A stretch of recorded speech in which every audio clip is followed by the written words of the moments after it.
Hello. This week we read Volume 7 of Apothecary Diaries. I'm just going to open the video with very, very brief plot recap. You can skip to the timestamp here if you already know what happens. This volume's main plot follows Mao Mao as she's tasked with infiltrating the rear palace and spying on the White Lady from Shao. She has to take an exam to become a medical assistant, where, after acing it, she meets Enon and Yao, who initially hostile, slowly gain respect for Mao Mao after seeing her medical knowledge. It's important to spy on this White Lady because in Shao there's two political pillars, the Shrine Maiden and the King. The White Lady is visiting for medical assistance, and a little bit later, during the big dinner, Yao serves as the poison tester for the White Lady, and she collapses. Aylin, the previous lady that came from Shao to Li for political asylum, confesses to the crime, but Mao Mao figures out the real reason. The White Lady was born as a man and used as a political pawn to stop a potentially dangerous king. She only learns of this when the lady that serves as her speaker reveals this to her on her deathbed. So she's come to Li to stage it like her own death to ensure a non-controversial pass of power that also indebts Li to Shao, and Aylin is actually one of her disciples. Mao Mao discovers this conspiracy, and she's kept alive in Aduo's like home, where she will be giving Li like information about Shao, and yeah, that's basically the main things of the book. There are obviously things in the middle because this book was like 22 chapters, so that is the stuff that we'll be going through now. All right. Well, thank you to that version of me that recapped the story. Well, this this volume was honestly, there was a lot of great moments and a lot of filler.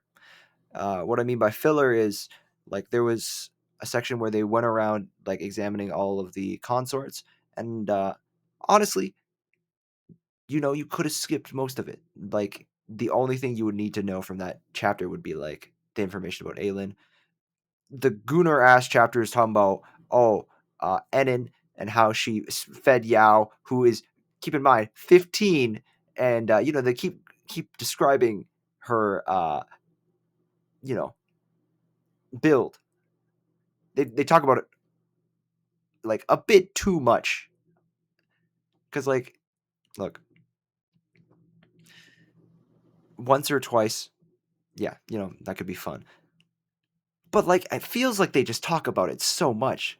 Like there's other traits that like make Enon and Yao and like enjoyable as characters. Like you really sympathize with like Enon's childhood and how you know basically Yao's family saved her and her brother, and how she feels indebted to Yao, and how she's seen Yao grow up, and like her personal nature of like always wanting to be that best person.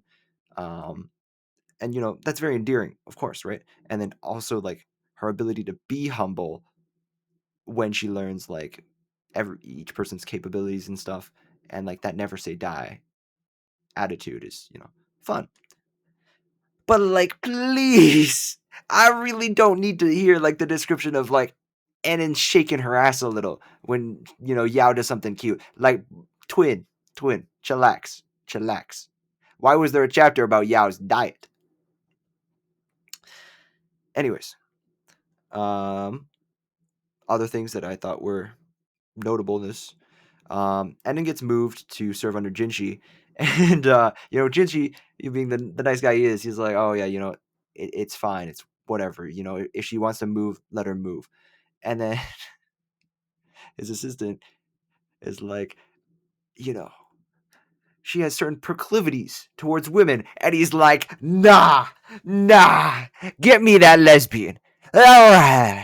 Because obviously him like the Jinshi in the world has to deal with a lot of people that are just attracted to him, and a lesbian wouldn't be attracted to him, so that really helps him out, which I just thought was funny. It was really funny that they added the drawing of him slamming down and saying that she's got to stay. um Amongst that, another really Honestly, it was really, really well written. When I read it, I was like, holy moly, rah. Was the section of Mao Mao confronting Jinchi basically. Um, it happens right after they have like the whole like climax of the story of like the white lady poisoned herself, and you think like, oh, are they trying to frame Aelin? Why does Aelin confess to something she didn't do? Uh, Jinchi's crazy. Jinchi's crazy. So now I'm just gonna read it out bar for bar. Obviously, it's translated. You're forever telling me I need to use my words, Master Jinchi. But are you in any position to criticize? Everything you say to me, everything you do, it's like it's calculated to save you from ever having to actually say what you mean, to make me figure it all out. You remind me of someone. You act exactly like a man who used to come by our brothel all the time. He was in love with one of our girls, but he would never just come out and say it. He thought it should be obvious from the way he acted. He was so sure he had a good thing going with this woman that he never sent her so much as a letter. I remember how forlorn he looked when someone else swooped in and snatched her away. He kept coming to the brothel after that to get drunk and whine to the ladies. Well, in my opinion, he could have avoided all that heartbreak if he'd told the woman how he felt, clearly, unequivocally, so that she knew where they stood. It was the least he could have done. Everything came out in a torrent. She felt like she'd said it all in one breath. It was strange, she thought, to hear so many words come out of her own mouth. She was mystified. Jinchi was no less startled, but the shock soon left his face, replaced by something else. He got up off the bed and stared down at Mao Mao. Shit, now I've done it. She'd given him a piece of her mind, and he was about to give her one back. So I should be clear, should I? Unequivocal? I should say what I mean? If I did, would you actually listen to me? Is that what you're telling me? I'm going to hold you to that. Right this minute. I'll say it. Don't plug your ears. Listen to me. He grabbed her hands as she was in the process of trying to put her fingers in her ears. He took a breath. He was looking at Mao Mao, but somehow he seemed almost embarrassed. Finally, he managed. Now listen to me. Mao Mao. Listen close. I'm going to make you my wife. He'd said it. He'd actually said it. To her, it sounded like a death sentence. All his vagueness, all his ambiguity, had actually been a show of kindness to Mao Mao. For with her social status, the words once spoken were as good as a command. She couldn't fight them, couldn't contravene what he wished. Jinchi was blushing, but Mao Mao was completely pale.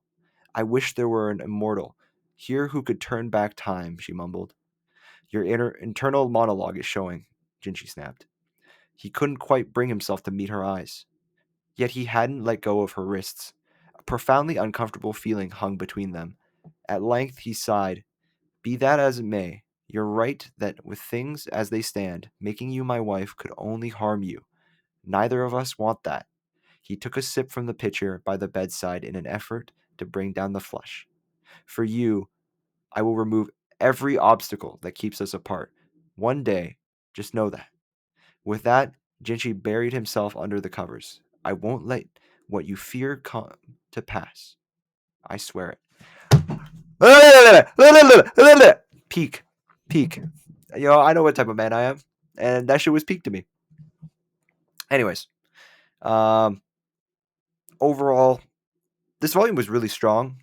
The opening or the introduction with Jazzgul, very, very vivid imagery. In my head, you can really feel like you're on that boat, you're traveling, you're like this mute little kid. You really feel it. It's nice. The plot twist at the end, I wasn't. I did. I don't know. I didn't see it coming.